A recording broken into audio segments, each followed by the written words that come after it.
BBOR, Black Box Online Radio, coming to you from West Virginia at heart and from around the globe. And hello, Nedheads. Hello, Black Box Battalion. Today is Monday, another Zodiac Monday. Welcome to the show. How's everybody doing? On Mondays, I talk to you guys about the Zodiac Killer, an unidentified serial killer who operated in California in 1968 and 69. Whatever happened before or after that is still part of the mystery. And in this episode, I will be responding to the Jason Hassett Show video on the Zodiac Killer, re-examining the Lake Herman Road Murders, and discussing the book Surrounded by Psychopaths by Thomas Erickson. And you guys know the drill. You can hit the like button if you want, subscribe if you haven't, and drop a comment down below if you have something to say about the Zodiac Killer. For larger things, you can send them to me at blackboxonlineradio@aol.com. And I am your host, Box Ned. So firstly, I would like to give a big thank you to everyone who listened to the recent Halloween episode that came out a couple weeks ago, and it is now November. And I want to let you know that I will be celebrating Thanksgiving here on Black Box Online Radio. And the Thanksgiving episode will come out this Thursday. And there are going to be some holiday episodes coming out for Halloween, Thanksgiving, and Christmas here on BBO War. So I invite you guys to check those out if you would just want to stop on by during the holidays and just chill in the comments section for a while, or just have something to listen to while you're preparing the turkey dinner and so on. Feel free to do that this Thursday here on BBO War. But to talk about the Zodiac Killer, I'm actually going to play a brief clip from the Jason Hassett Show that will provide an introduction.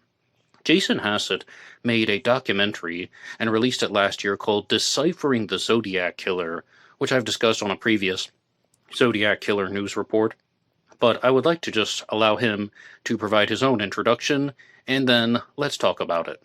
A mysterious 1960s unsolved serial killer case, a man who taunted the police in letters and ciphers that have kept investigators and online sleuths busy for decades, and has gone on to inspire not only countless books and documentaries, but a 2007 David Fincher film, a case that I massively was interested in and caused me to make my own amateur documentary in 2023, which is here on YouTube as well as on Amazon Prime. I'm of course talking about the Zodiac Killer, and one that I've wanted to dive back into for a couple of years and see what new things have come up and just look at it in a more casual way, which is what we're going to do today in this episode. And one more time, that was from the Jason Hassett Show.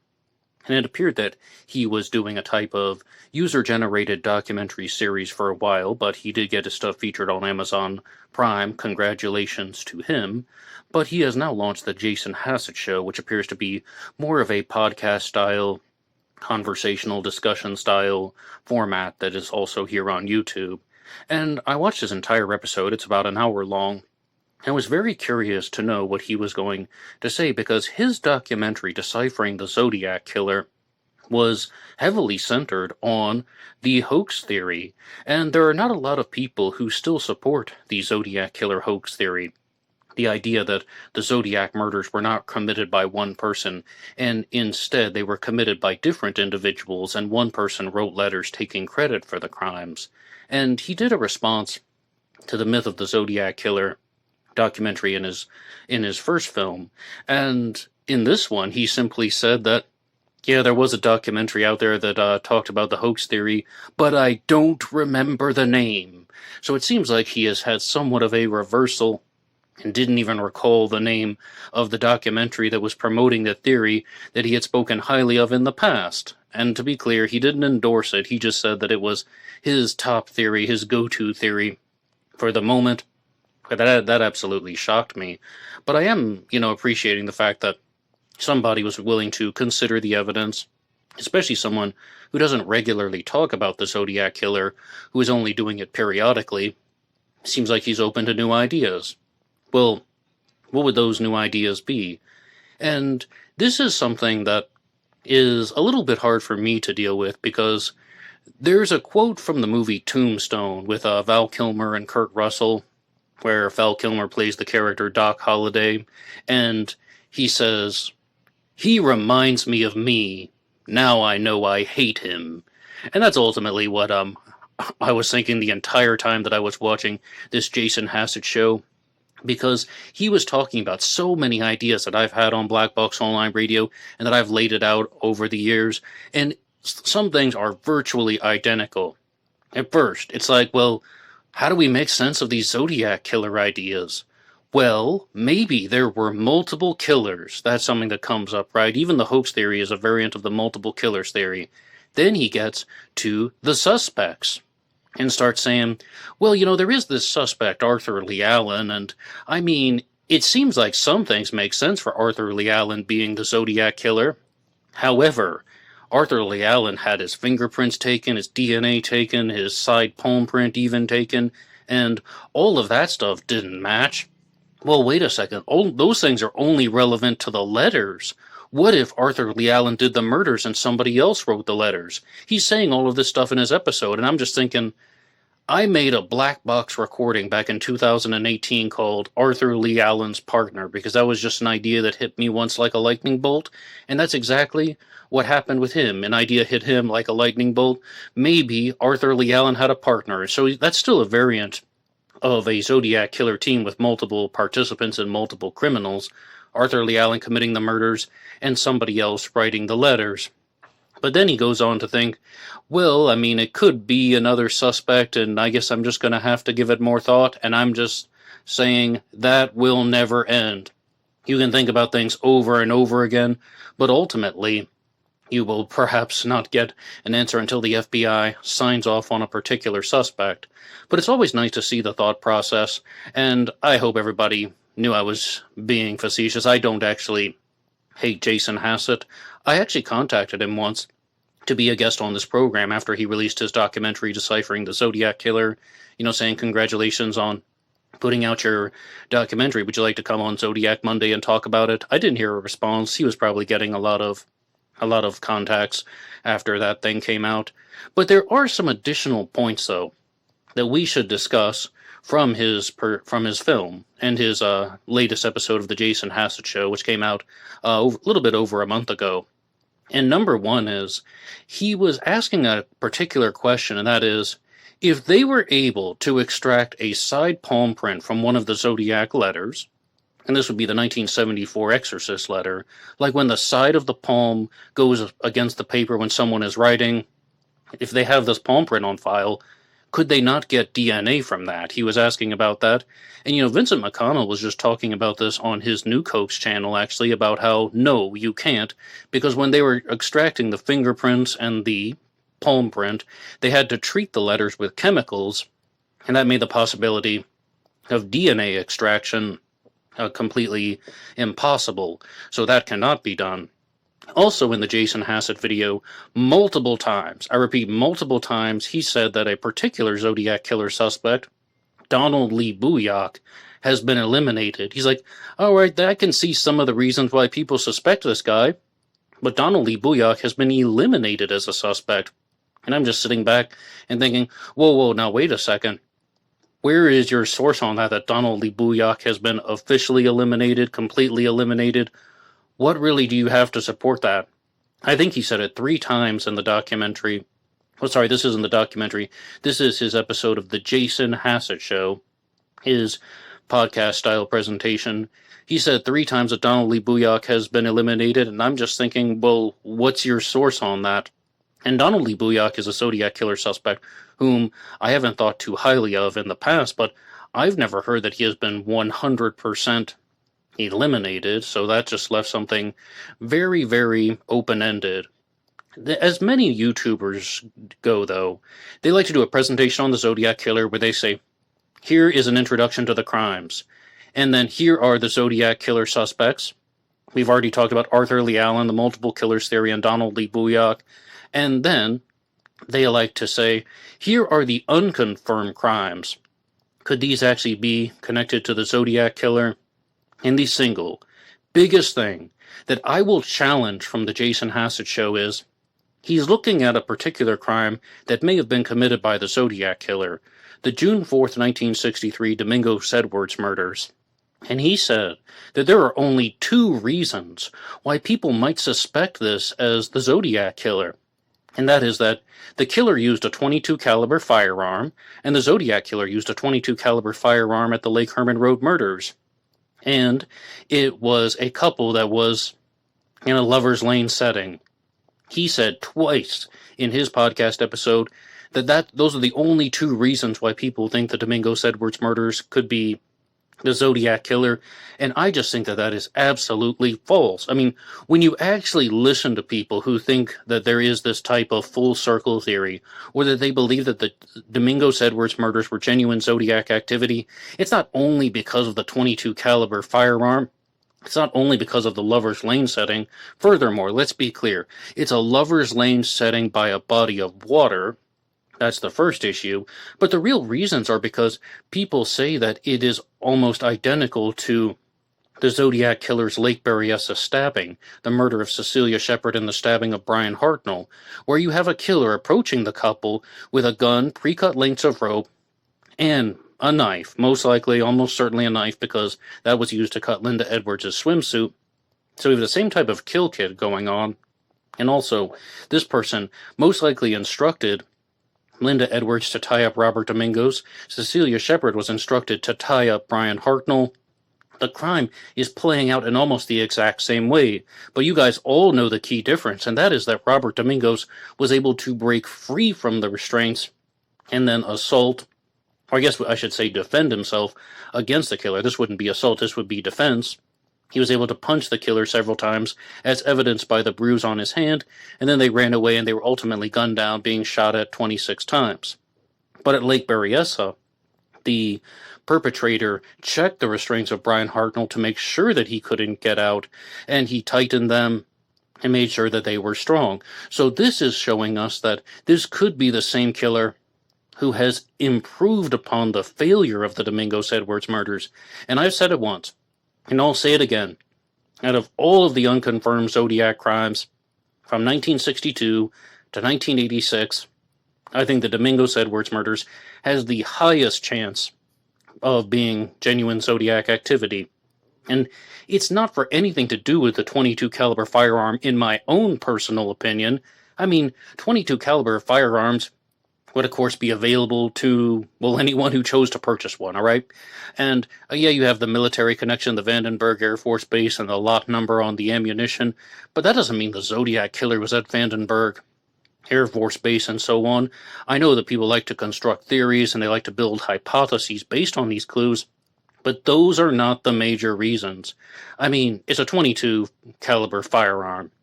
Lots of people use those. But one thing that I will always hear out is the full circle theory.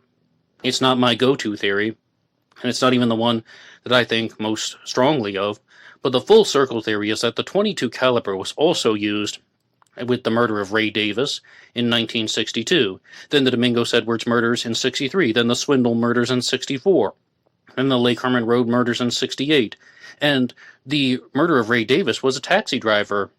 Ray Davis was a taxi driver. The final victim of the Zodiac Killer, Paul Stine, was a taxi driver.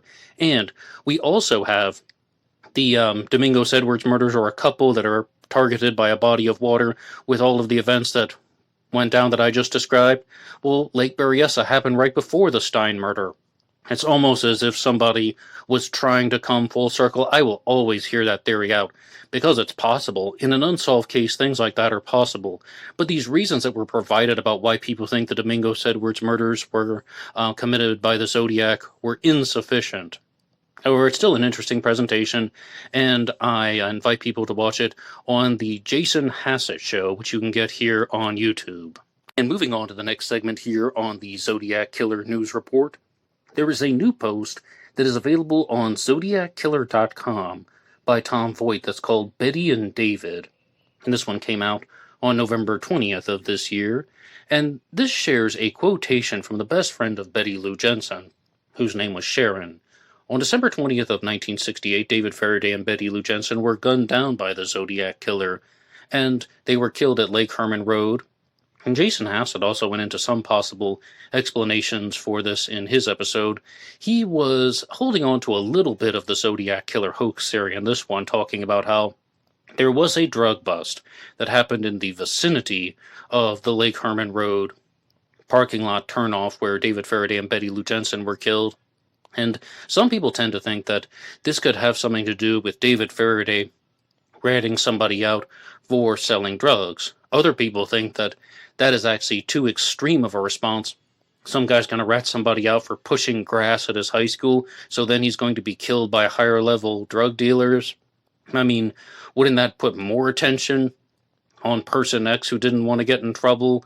I mean, you guys can let me know what you think in the comments section down below.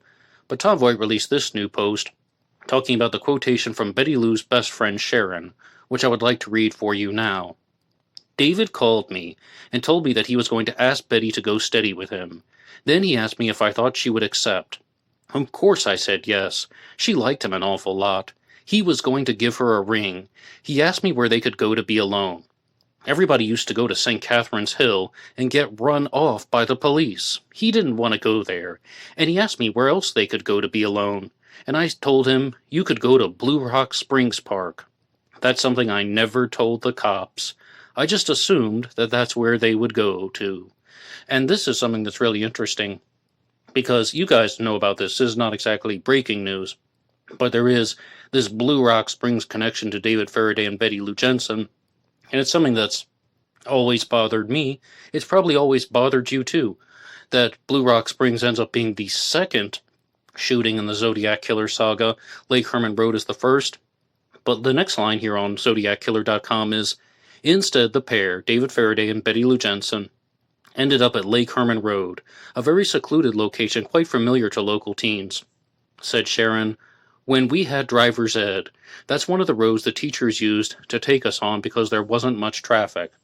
So it's a place that was familiar to them, but, I mean, this really just reinforces a point. We don't truly know why David Faraday and Betty Lou Jensen chose to go to Lake Herman Road. We don't know why they chose to go to that turnoff.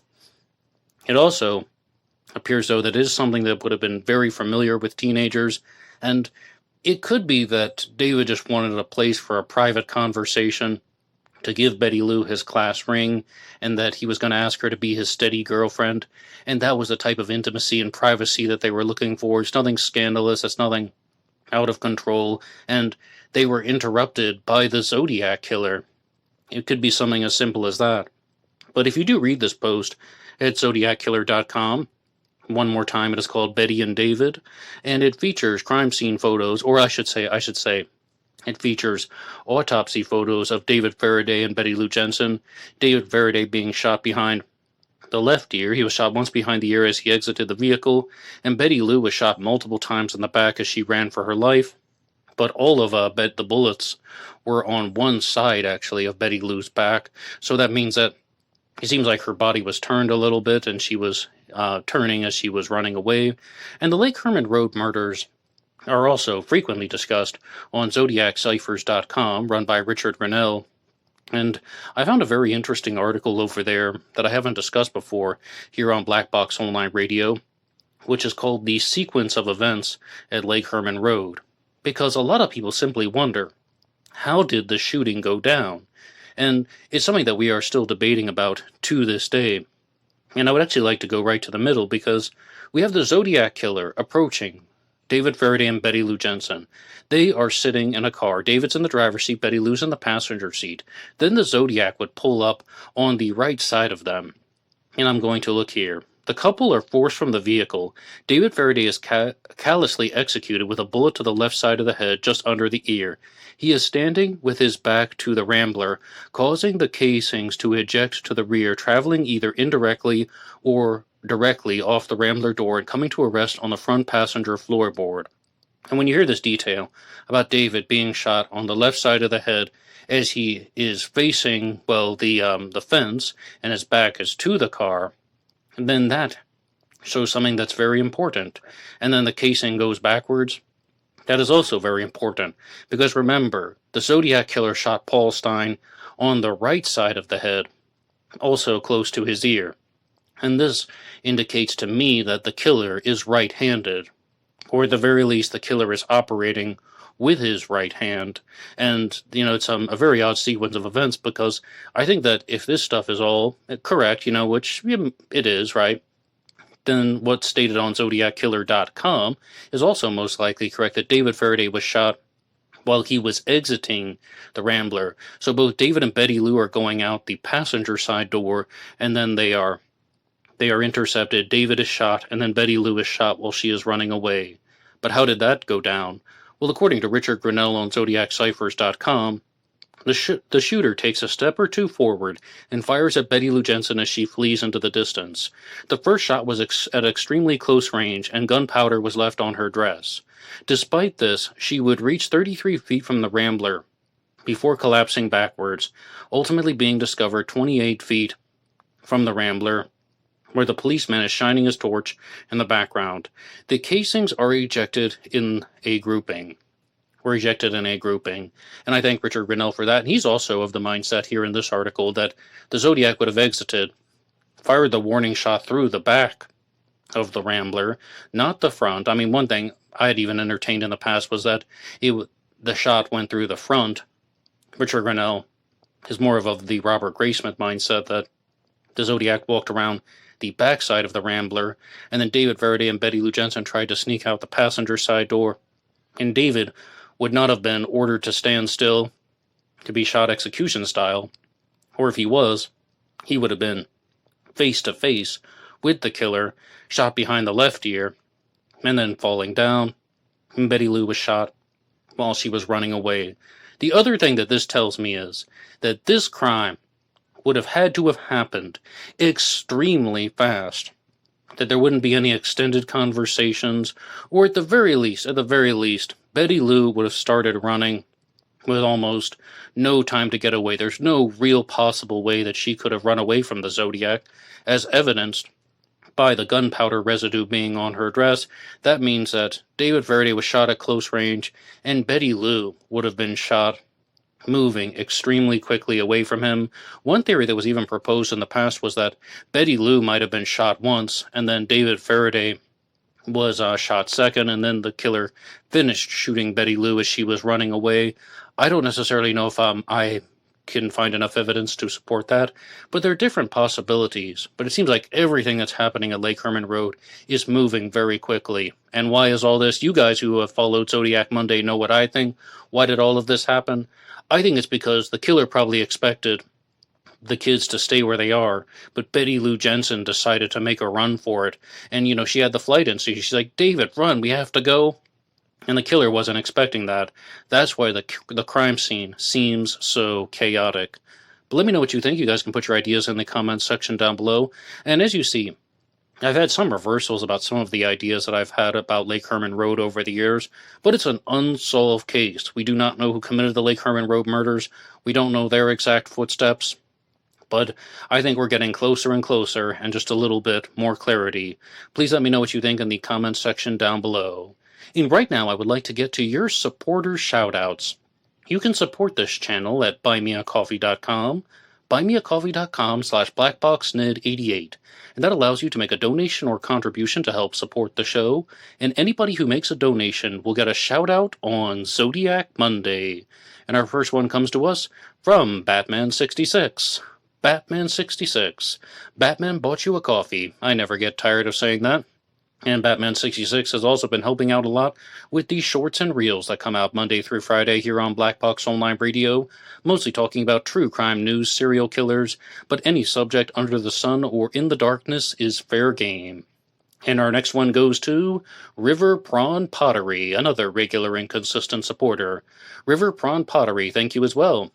And River Prawn Pottery is the one who recommended the Dark Matters podcast to me, which is hosted by Dr. Eric Hickey, and I'll be discussing his latest episode later on Zodiac Monday. Thank you once again for that recommendation. And of course we have CZ Guy. CZ Guy, thank you so much for your regular and consistent support. It wouldn't be complete without you guys. Batman66, River Prawn Pottery, and CZ Guy. And also on buymeacoffee.com, we have one from Classic Chevy Cat who says, I want to say congratulations again. I think this is the third time I said this. I'm so very happy for you. And this is talking about how I got married 2 Zodiac Mondays ago.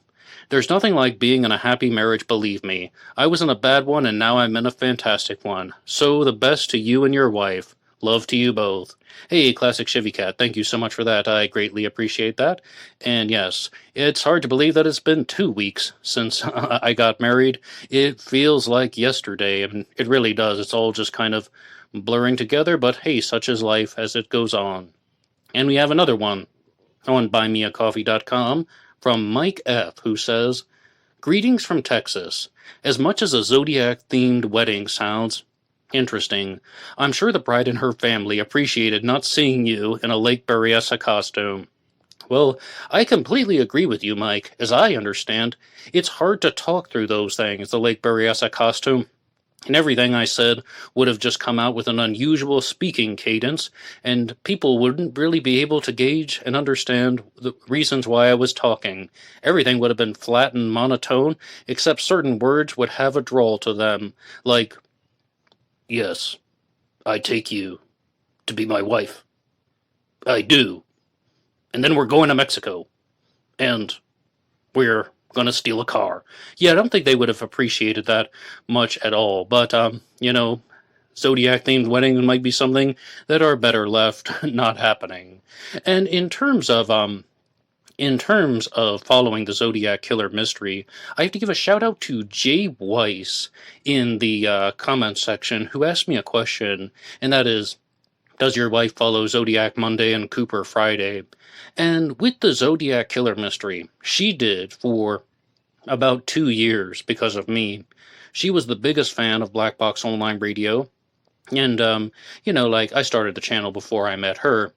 It was an ongoing process, but she never missed an episode, and she had a virtually eidetic memory when it came to content that I would talk about on Black Box Online Radio. And I would say something like, "Hey, you remember this thing about the Sherry Joe Bates case?" And she would say, "Yes, I remember, it was from this episode." Or if I told a joke that I had already told on the air, she would say, "Yeah, I know, you said that on your show." Like, she would remember everything for about 2 years. And she isn't currently following right now, and she has not followed the DB Cooper stuff that I talk about on the Friday show. But I don't see why she can't get back into that, because I would love to know what she thinks about the Vortex and everything associated with it. But we have another shout out here on buymeacoffee.com going to C.G. Karras. C.G. Karras, who is the author of the book Zodiac Killer, Murderers in History, Ciphers and Crimes, and one of his suspects is an individual named Xenophone Anthony. And I'm hoping to do a Xenophone Anthony episode in December. It's the month of November right now, and I told you guys that on Thursday I'm going to be celebrating Thanksgiving here on Black Box Online Radio.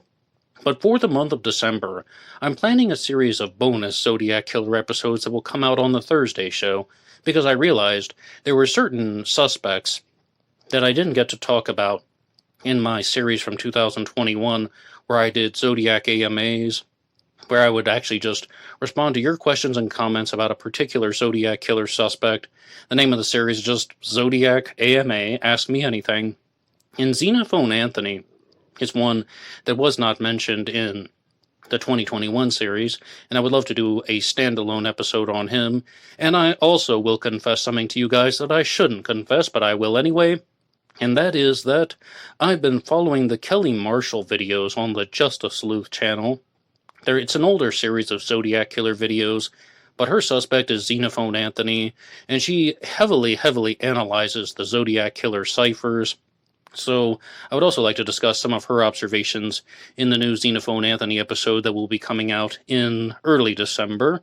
So lots of things to follow here on Black Box Online Radio. One more time, you can hit the like button and subscribe. And we have one final shout out here on Zodiac Monday, and it's going to Quentin Broom. Another long overdue shout out for Quentin Broom. And thank you so much to everybody for supporting Black Box Online Radio on buymeacoffee.com, as well as through the super thanks here on YouTube, and maybe the super chats if I go live again. But I have a lot of pre-recorded episodes planned, and I was actually going to go live last Thursday, but the internet wasn't working too well, so I did a pre-recorded episode on the Zodiac Black Dahlia connection, and that focused on the Zodiac Black Dahlia suspect George Hodel, who is the suspect of his son Steve Hodel. And I do have a point of clarity, and that is that when Steve Hodel does presentations, he pulls up a cover of the book, The Great Crimes of San Francisco, and he says that it features an official police composite of the Zodiac Killer, and then he compares it to his father, George Hodel, and talks about the similarities and the likeness.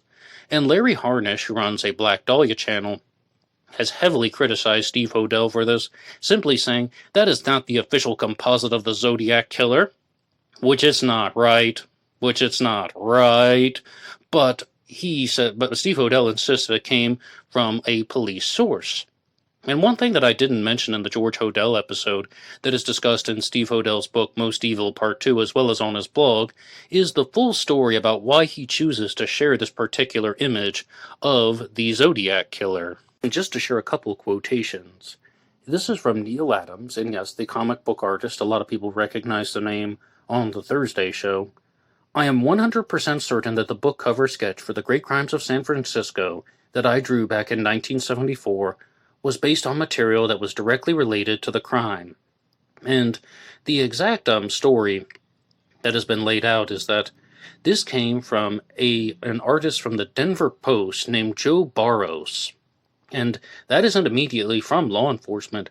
That is from the Denver Post, an artist named Joe Barros. And this is a quotation that was shared in the newspaper from the Associated Press. 2 new sketches of the Zodiac above. The Bay Area, also known as the Code Killer, done by Joe Barros, a staff artist of the Denver Post. He depicts the Zodiac Killer with and without glasses. Barros sees Zodiac as a fatter-faced individual with a higher forehead and prettier than in the San Francisco police artist sketch. Well, Joe Barros, you chose to make a prettier Zodiac Killer composite? Why on earth would you do that? And guess what? Your composite got then turned into somebody that looks like George Hodel, who is our 62-year-old Zodiac Killer suspect. And somebody was responding to me in the Zodiac Killer Library, a Facebook group, and they were just saying, 62 years old, isn't that just too old? And I'm saying, yes. But I am sharing this is part of the story. So then what happened was, the Homicide Bureau Chief, Lieutenant Charles Ellis, commented on Joe Barros' revision of the police sketch, and then he said that he believed that it was more accurate. So Neil Adams is openly telling the truth that somebody thought that that was a more accurate version of the Zodiac Killer. So then he drew his sketch of the Zodiac in 1974, trying to either make something that was more artistic or combine the original sketch from 69 that we all know from the wanted posters with, again, this staff artist from the Denver Post who drew out these ones here, put them all together, and ultimately this is what was left out. This was what was found here. But, please let me know what you think about the 1971 sketches as well as the 1974 sketch. I would love to know any responses. And also, if you have any comments about George Hodel as a Zodiac Killer suspect, you can put them in the comments section down below. Now, moving on Zodiac Monday, I would like to look at something that was shared on a YouTube channel, and it's an older video, but I found this one because I've been watching a lot of videos about the ciphers, as I just told you, and it's from Michael Klemer, K-L-E-M-E-R, citing the source, and I'm going to play a portion of his video that's going to be discussing the Zodiac Killer's Z13 cipher and a possible solution. And this is going to be about 3 minutes long, so I'm just going to play the clip, then let's respond. Characters into the correct order and transfer them into letters. First of all, the text has to be separated into 4 parts. We have 13 characters. This means that the center, character number 7, will remain untouched and does not belong to one of these groups. Each group has 3 members. In this first step, the first group on each side of the separator, the character number 7, is important. The second group on each side has no relevance at the moment. Now we are about to execute our first step. The first character of the first group has to be moved to the third place in this group. This means that the second character has to be moved to the first place and the former third character has to be placed to the second position. On the other side of the separator, the character 7, the same has to be done. The first goes to the third, the second to the first, and the third to the second place. This means that on both groups, the characters have switched for one position. This was the first step. Now the second step. We begin on the right side and take every second character to create a new order. The middle character, number 7, does remain untouched and stays where it is in position 7. What we did with the numbers, we will now do with the characters, and we will put them to the left side so that we will be able to read the text when it's displayed.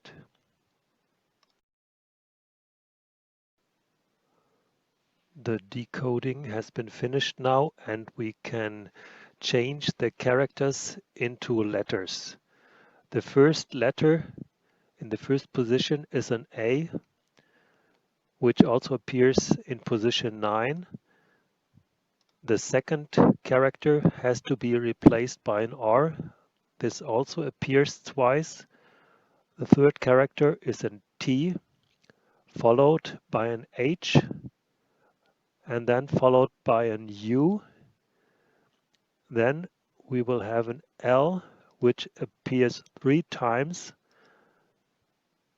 After the L, we have an E, which also appears twice, and the finish is an N. Finally, we can put it together to a name.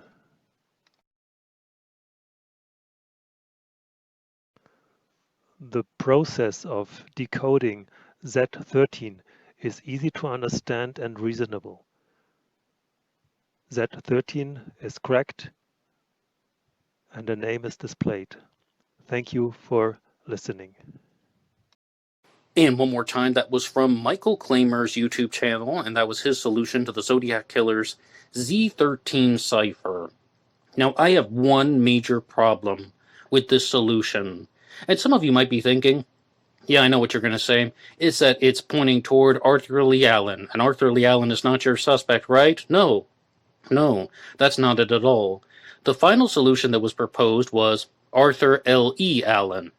And what it seems like he did was, he took the 13 symbols, he chose the center symbol, the 7th one, and left it where it was. Then he decided to group the other symbols in groups of 3. 4 groups of 3 is 12, plus the remaining symbol is 17. And then he shows you how and why he chose to move the symbols around in a certain way, and it gives you Arthur L.E. Allen. My problem is, he didn't alter any of the symbols.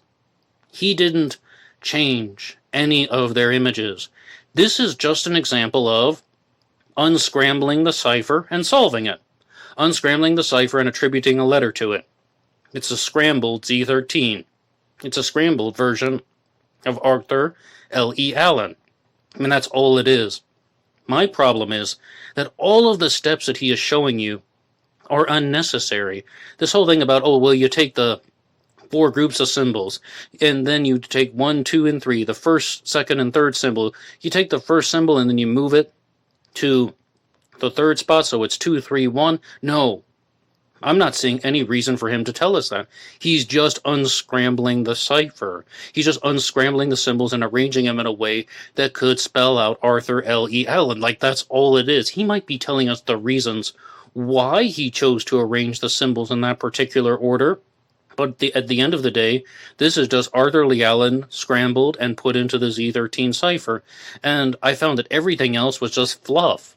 So that's my problem with this. And that's why I don't think that this is an accurate solution, because if you were to take any Zodiac Killer suspect, pre-choose their name, you could find a way to force it into the cipher. Do you agree or disagree with that observation? Please let me know in the comments section down below. And moving on to the next segment here on Zodiac Monday, I would like to talk to you guys about the book Surrounded by Psychopaths by Thomas Erickson. And I have to admit that the world of social media advertising beat me. Every single day for a week, I would log on to my Facebook app, and the first thing that I would see would be an advertisement for the book series Surrounded by Thomas Erickson. He has multiple books out, 3 of which are Surrounded by Idiots, Surrounded by Narcissists, and Surrounded by Psychopaths. And curiosity got the better of me, so I finally decided to go over to Amazon.com and check out Surrounded by Psychopaths. This is heavily relevant to the material that I talk about here on Black Box Online Radio, because a lot of serial killers are psychopaths. Some people believe that the Zodiac Killer was a psychopath, and others believe that he was a narcissist with some psychopathic tendencies, but not completely. Let's talk about some things that could be connected to the Zodiac Killer that are found in the book Surrounded by Psychopaths. The Zodiac Killer had a very small period of activity and only killed 5 people between December 20th of 1968 and October 11th of 1969. But if somebody is a psychopathic serial killer, or just a psychopath in general, why aren't they killing people all the time? Why aren't they committing crimes more frequently? Why aren't they going after absolutely everybody they can? The Zodiac Killer even threatened to do this in a kill rampage. What Thomas Erickson talks about in Surrounded by Psychopaths is that there's the metaphor of a wolf in sheep's clothing, and a wolf goes after the sheep that are in a flock, and you could really think about it with any other type of animal, right? But the wolf cannot attack all the sheep at once. Even if the wolf wants to, he cannot get every single sheep. The wolf has to isolate usually 1 sheep at a time, maybe more if he's able to do so, but it would just be purely impractical for a predator to go after all of the sheep or the animal in the flock at once. And with a psychopathic serial killer, it's exactly the same. They have to make calculated decisions and go after people in a certain way, otherwise they will be captured, and then they won't be able to kill anymore. And all of this stuff is laid out in the book Surrounded by Psychopaths. Now, one thing that Thomas Erickson has talked about is something that I've mentioned before here on Black Box Online Radio, and that is that there's actually a very large portion of the population that is psychopathic. He said that there are estimates that there might be 0.1% of the population, 0.3% of the population, and he mostly dismissed those. As do I. I've talked about how the psychopathy checklist was created by Dr. Robert Hare, and he estimated that 1% of the population was psychopathic. Dr. Martha Stout estimated that 4% of the population was psychopathic. And Thomas Erickson states in his book, Surrounded by Psychopaths, that it's probably between 2 and 4%, and what's between 2 and 4%? 3. And this is something that we discussed on a recent Zodiac Monday, where if 3% of the population in the United States of America is psychopathic, that's 1 in 30. And if you have a classroom of 30 students in your school when you were in high school or the university maybe, then there's a chance that one of those people was a psychopath. So with somebody like the Zodiac Killer, if he were indeed psychopathic, he would definitely be able to blend in very easily with the populations, and probably would be able to put on a facade and just act like he was normal. Now, I just told you that not everybody is in complete agreement about whether or not the Zodiac Killer was a psychopath. When Dr. Todd Grande did his mental health and personality episode, he talked about how the Zodiac Killer may have been a narcissist, but not psychopathic. And these were some of the subjects that Dr. Eric Hickey was talking about on the most recent episode of the Dark Matters podcast. Dr. Eric Hickey was sharing his experiences of examining a different serial killer named Larry Hall. And I told you guys that I make shorts about serial killers here on Black Box Online Radio. One of them was Larry Hall. He was a serial killer called the Civil War Killer, who did Civil War reenactments. That's how he gets his name. And in case you're wondering, he was on the side of the Confederacy, but he would go around the country for these serial killer reenactments, and he was only convicted for 1 murder, but he said that he murdered 36 women. Strangely, the Zodiac Killer would ultimately claim 37 victims, right? That seems to be mostly by chance. And when Dr. Eric Hickey was interviewing Larry Hall, he made the quick determination that Larry Hall was not a psychopath. Instead, he was a sociopath. So, what really is the difference? One thing that I will share with you is a pure true crime observer, as just somebody who watches true crime programs and discusses them, is not all of the professionals are in complete agreement about the differentiations between the terms psychopath and sociopath. I saw a very big presentation on the channel Psych2Go years ago, and I used to read Psych2Go magazine, and they said something that was different than what a lot of people propose, and that is that a psychopath is somebody who has no empathy, who meets the 30 out of 40 or higher on the Hare checklist devised by Dr. Robert Hare. And a sociopath is someone who has a little bit more emotional control. Dr. Eric Hickey was on board with all of that. And, when you think about the Surrounded by Psychopaths issue, about somebody who is able to interact in society, why isn't the wolf going after all the sheep? Somebody with a little bit more emotional control. And then he's saying that the sociopath is functioning like a psychopath, but they have certain emotional connections in life. For example, they might have feelings for a particular family member, usually their mother. Jeffrey Dahmer is the example that Dr. Eric Hickey brought up, saying that he had feeling for his mother, which he should not have had if he were a clinical psychopath.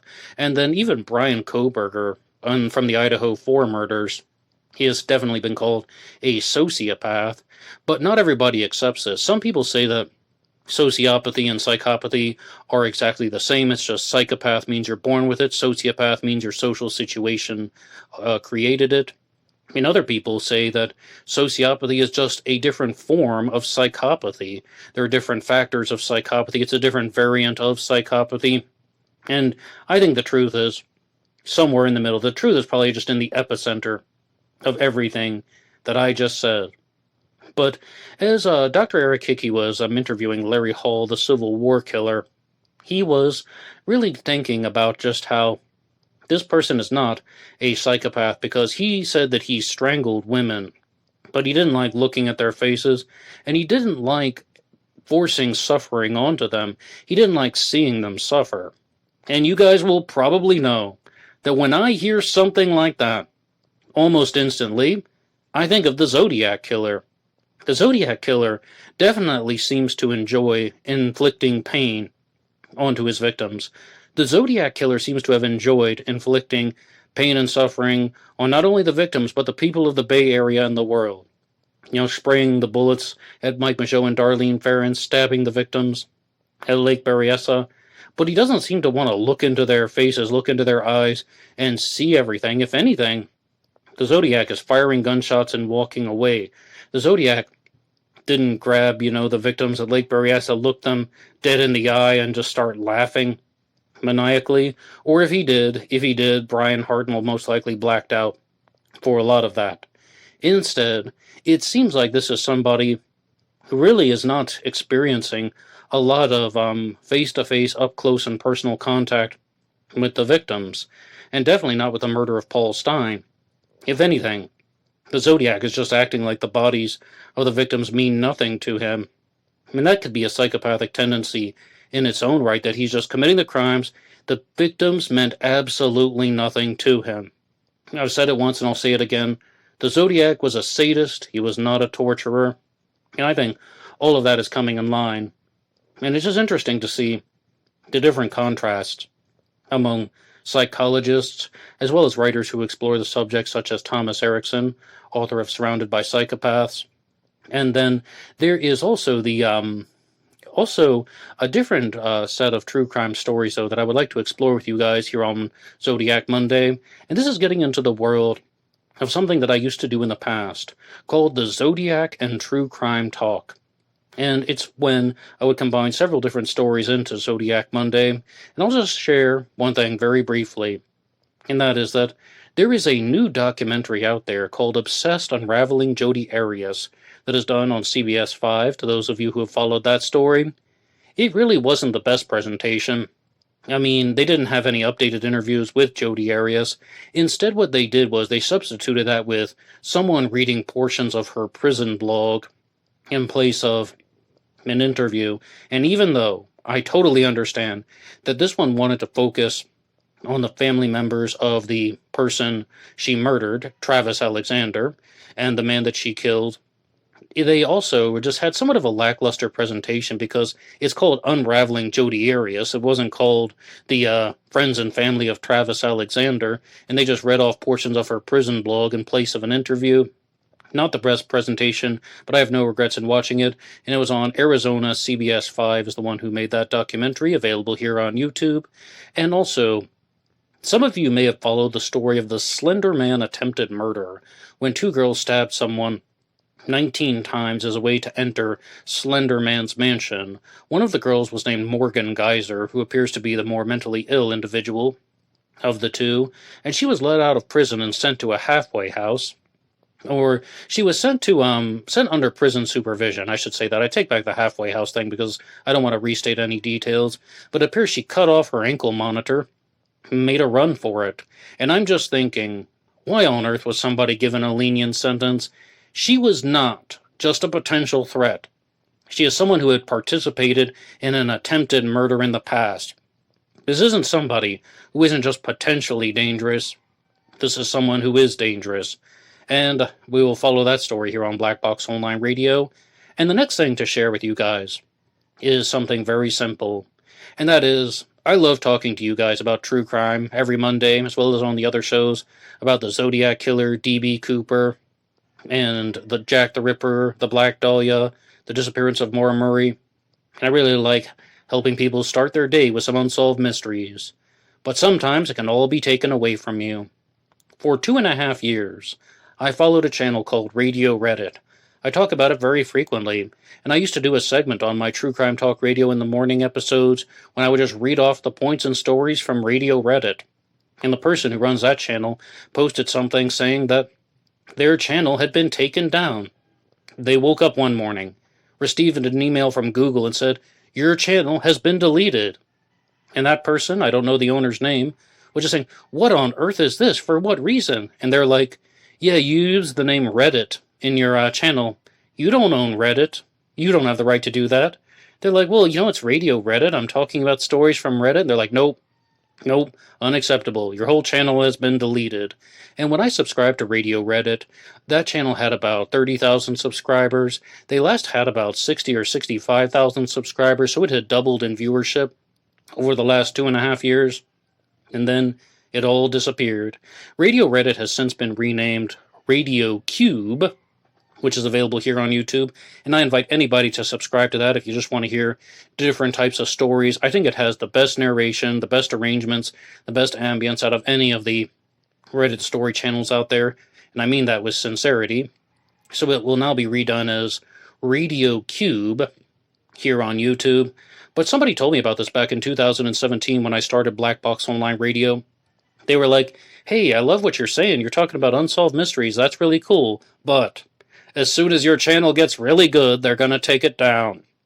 Well, thankfully, that hasn't happened in 8 years, but it's something that I think about all the time because there are so many channels that I follow, well beyond Radio Reddit, that have been deplatformed, taken down, deleted, banned, all because of some simple things. You would think that they would have given, the Radio Reddit person a chance to just change their channel name and then they could keep their stuff up. But then it's like, nope, everything's banned, your appeals have been denied. We never know when it's going to happen. We never know when somebody's going to get shut down. So let's just enjoy the ride while we can. Thank you so much for listening to this week's episode of the Zodiac Killer News Report and True Crime Talk. And I'll be with you guys tomorrow for a new episode about the disappearance of Maura Murray. You know where to write the show, blackboxonlineradio@AOL.com. You can also get me on Facebook. My personal Facebook name is Ned DeHaan. There's also the Black Box Online Radio Facebook page. And the images that you see going by on the screen are also archived on Facebook at True Crime Designs. True Crime Designs, please follow. And you can download this program as a pure podcast anywhere you get your podcasts under the names Black Box True Crime or Black Box Podcast. And you guys already know about buymeacoffee.com, and I'll see you tomorrow for another new episode talking about unsolved mysteries some more. Until then, I'll just say, Goodbye.